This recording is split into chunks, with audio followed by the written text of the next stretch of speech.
Global NCAP is performing today a new car-to-car crash test. In this opportunity, we have on one side the cheapest sedan from Hyundai sold in the US market, which is the Accent. This car is made in Mexico.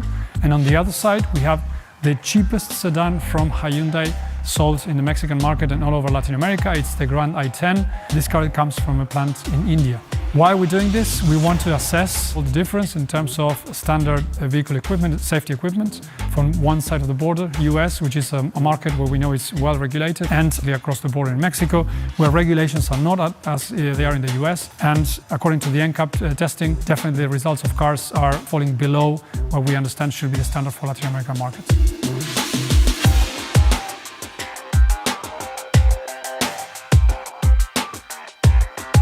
So we're now well into the second UN Decade of Action for Road Safety.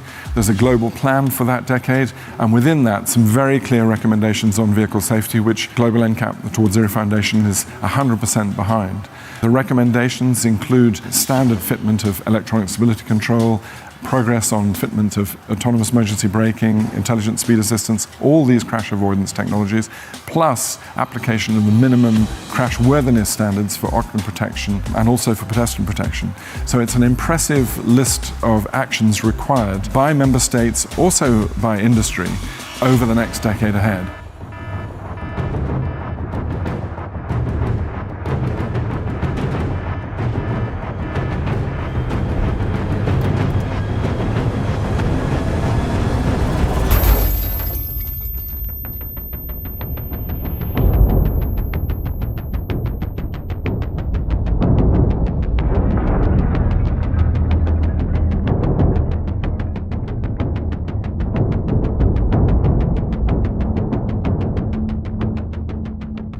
So here you have the Mexican version of the Hyundai, least expensive version of a sedan that you can buy there. But unfortunately in the crash test you can see that the body shell has really crumpled extremely badly with the forces of the crash. The door area has collapsed, the A-pillar is bent, the steering wheel has moved back, and with just 2 airbags the level of protection in the occupant zone is really rather poor, with a high risk of fatal or serious injury.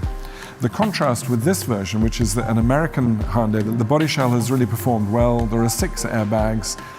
You can see even the windscreen is more or less intact.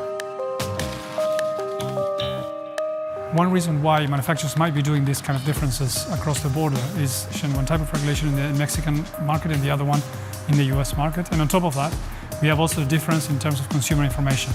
We believe that if in Mexico we have a much more powerful and much more broad consumer information, like for example the star ratings of Latin NCAP, as they do have consumers in the US, the difference, the gap will be much shorter, or probably they wouldn't exist. And what we want to see is a world by 2030 where all of these regulations and standards and technologies are universally applied to all vehicles across the world.